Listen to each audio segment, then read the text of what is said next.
Shalom, shalom, family. Most High in Christ bless you all. I pray everyone's having a great start to their day.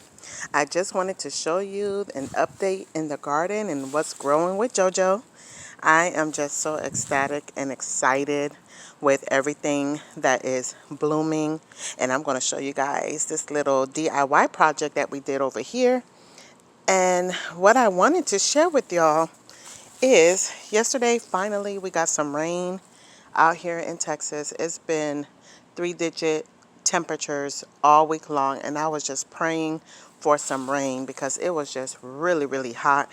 One of the days we reached up to 103 degrees, and it was just ridiculous. And the plants out here were really struggling. We were watering them a little bit more because they were just, it was just really hot, like extremely hot. But I came out today because we had 2 days of rain, and it was briefly like real nice, steady rain for like about 20 minutes or so. And I came out here to check up on my little babies because, I love the rain. For some reason, whenever it rains, I feel like everything just bloom, everything just flourish. When the Most High feed his plants and his animals, and just replenish the rivers and the lakes and the ocean. It's just beautiful how everything just bounces back and comes to life. So I came out here to check up on the flowers, the plants, and look what I found. Let me see if you guys can see this. I have some little sweet banana peppers coming in, and I did not even notice them because they blend, like when you step away, they blend so well with the leaves. So I don't know how I missed this because I've been out here every day, but we have so many. Look at that. Look at this. I'm just so excited. And then the other day, I came out here and we had a jalapeno back there. I've already taken two or three times from this plant, and it's been giving us jalapeno peppers, and I'm just excited, and everything have flowers and doing great. And then I came out here and check on our little green beans and everything that's growing here, and then I found some little green beans. Do y'all see them? Hold on, let me try to get closer. I don't know if you guys can see. Now, they're growing in a curve, and I don't know if that's normal. Like I said, this is my first time doing green beans like this. So I don't know if this is normal. Let me just pull this off, this little yellow leaf off. And it's growing. Like, I'm just so excited.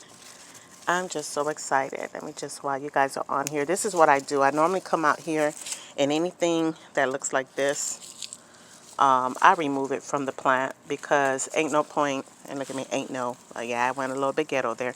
There's no point of leaving them on there, and what happened is the plant basically is trying to feed everything, and by leaving those leaves that are turning brown and yellow that's going to die off, I just come here and add them to our compost. And I'm going to do a review on this little compost thing here, but I'll do that in another video. But I removed these yellow leaves and anything that looks like, might be a problem because the plant is just working extra hard to feed everything else. So there's no point of having a little straggler just sucking up all the nutrients. And here are my zinnias. I know how much I love zinnias. I just love this plant. We have two that's getting old back there that I'm going to take off.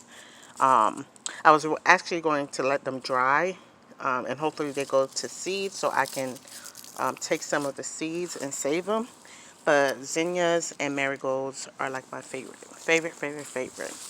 But everything is doing so great out here. Our watermelon, we trimmed this thing down the other day, and I feel like every time we trim it, it grows double the size. So we trimmed the bottom area, and it's still growing. So what my husband and I are going to do, we're going to put another cage in the back and start making the vines go onto that cage, because our goal is once it starts to grow watermelon, we'll go ahead and let it rest in that back area on little plant trays. So that's our goal, but for now we're trailing it up to avoid like any pests or any other thing, and plus it saves on space by doing it that way.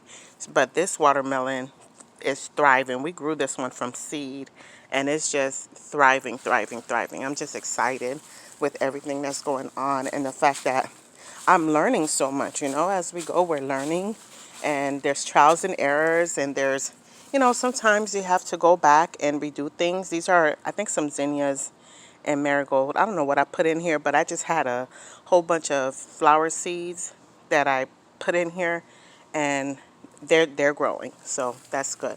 But as we do this gardening thing, we're just learning so much, just reading so much. YouTube is a great place to start. There's just so much information out there, and everything is trial and error. So we're never disappointed when something goes bad, because it's a learning experience for us all. So as we're going through this journey, we're asking questions, we're reading more, we're doing a lot of things just so that we can learn more about the proper way to garden and what not to do and what we need to do next time. So, like, for example, this is a perfect example of, I want to say, trial and error. We planted some cantaloupes in here, right? And I had some cantaloupe seeds and watermelon seeds and lavender seeds in a starter tray on our front porch, and we had a windstorm. Not even, it was just really windy that day, and it blew the container over, so all the labels were mixed up. So we salvaged what we could, and then we kept the ones that, because we were growing them in little growing pods, we kept the ones that were viable in another bin, and when it got bigger, we transplanted them. Well, when this little thing right here was growing, the leaves look very similar to a cantaloupe. So we assumed that, hey, this must be a cantaloupe. So we planted it here. And then as it got bigger, we realized, oh no, this is not a cantaloupe. This is a watermelon. So we're going to take this out and put it in another container. We did it twice because we had two that survived, this one and that one. And we're going to move those into a separate container like the one we have in the corner, and trail that one up. And what we normally do, we try not to disturb too much of the roots. So I'll just literally come in and carve all of this around and then pick it up with our little, I'll show you, this little handy tool, the little shovel, and I'll just pick up everything with it so we don't disturb the root too much. But as you can see, the cantaloupe is doing very well, and then we have cucumbers up here that's doing very well. Now, I do know cucumbers and cantaloupe, they grow very rapidly and into vine. We know this, which is why we put them in the corner, because our plan is to do what we did over here, is build a trellis on this bed, but we're probably going to do it, let me step back so you guys can see, we're probably going to do it around like this, so that we can trail the cucumbers up this way, and then the cantaloupe will trail on the back. So that's our goal. This is, again, trial and error, and we're going to see what happens. I just noticed that our eggplant, this is the Black Beauty eggplant, I just noticed that it's going to sprout a flower soon. It's right in there. And more than likely, if it starts to grow fruit, we will take it off just so that the plant can get bigger. And what I've noticed with Black Beauties, they do grow contained. They grow up, so it will be fine in this little square area. As you can see, we have two mini ones over there, and the stalk or the stem kind of stays in the middle, and then everything bloom. So we wanted that to provide shade to, like, the flowers that we have here, to bring our little pollinators and just keep everything nice and cool. While I am noticing with this raised bed over there, the fact that we did the crowd planting, I realize it's helping a lot of the other plants. Like, it's, that bed is staying cooler, it's holding moisture better because of all the leaf that's kind of covering and hovering over the dirt. So I like the whole idea of crowd planting. So that's what we're doing in this bed. And, oh, let me see if I can show you guys. Can y'all see this right here?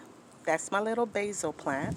I put it next to the tomato because basil and tomatoes love each other, and it helps with insects and all that stuff. So that's my little basil plant that I just planted there. Started from seed, and it's growing. And then we have one, I don't know what this is and where this came from, but definitely not ours. Probably came from somebody else's yard. But we have the collard green. This one is finally growing. Before it was kind of stagnant, and I'm like, does it like it here? But I realized it's growing and it's sprouting new leaves. So we just did one just to see how it will do in this space. And again, here is the watermelon that we thought was a cantaloupe. And I was joking about this with my Lord. I'm like, this one crept up unaware. Okay, just crept in here. Thinking literally had me fooled because it really looked like when it was growing, you see, oh, as a matter of fact, perfect example. This is what it looked like. This is one of the leaves that's left from it. Do you see how that looks like the cantaloupe? So this is why I thought it was a cantaloupe. And as it gotten bigger, look, it just fooled me, you guys. It did. But that's that. And I mean, I'm trying not to make this video too long, but I'm just so excited. So I'm going to try and show you guys everything. Now, this is our herb box that this was a DIY project. My husband and my son, they both tackled this.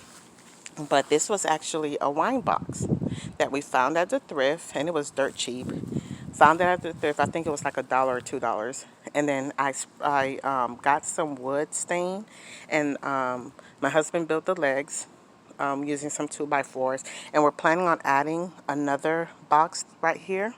So that's why there's a big old space. But we will put another container that we're going to build. We will add one right there. But I bought some wood stain and I stained it. I didn't do an excellent job. As you can see, there's still a spot, but that's okay. It's all right.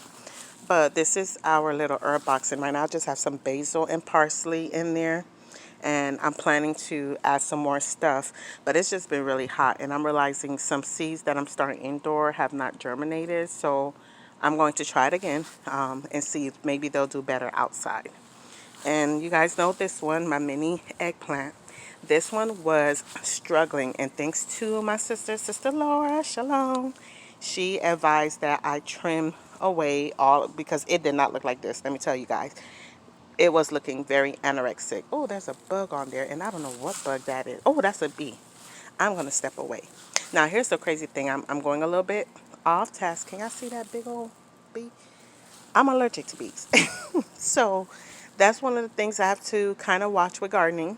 And I have to make sure that I'm being careful because I am allergic to bees. And I found out when I was younger the hard way. So whenever I see the bees, I step away. Y'all do y'all thing, and I'm going to move myself away. But anyways, this mini eggplant did not look like this. I think I may have a picture of how it looked, but it was very scrawny. All the leaves were drooping. It wasn't even standing straight. It was looking a mess. And I reached out to one of my sisters who is very good in gardening. I reached out to her for advice, and she told me to go ahead and trim off all the dead leaves. And it was a lot, okay? I trimmed off all the dead leaves, and it had eggplants on it that were turning yellow. I cut them all off.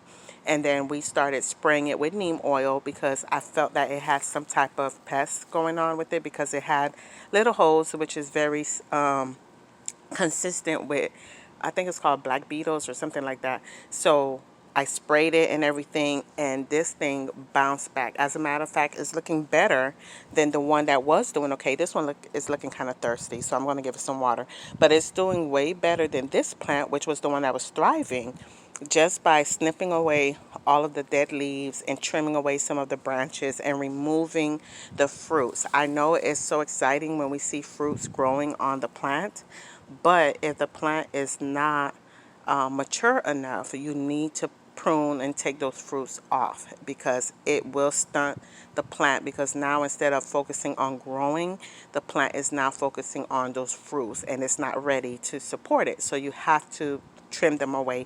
And that was kind of hard for me because, I'm excited. I was like, oh, I see eggplants. I did not want to trim them off, but I did. And I'm glad I did because it bounced back. So over here, moving on. This one is looking thirsty too. This is our green peppers. I thought this plant was not doing so well, but it is, because all of my other little green peppers were sprouting fruits, but this one was not. But I came out here today and look. Look at that. Our green peppers have been fruitful, okay? They understood the lesson. They understood of being fruitful and multiplying, because they have been growing peppers. Every time I trim them off, a new one starts to bud. So I'm very satisfied. I'm going to save their seeds because this little batch here is doing very well. But I am planning to transfer this green pepper into this bed. I'm going to move the marigolds and keep this as just the green pepper bed. And again, I love crowd planting. I grew up with my dad. When he used to do his garden in our backyard, he did a lot of crowd planting and putting things close to each other. And I'm realizing it's really helping the plants thrive. So I'm going to do that with that plant. But I just wanted to come here and just update you guys and, just let you guys know, don't feel discouraged because it's a trial and error and we're learning. By next year, we're going to all be experts at this and we're going to do very well. And just coming out here just brings me joy. And it's just bringing back to remembrance all of the things I grew up seeing. And it's going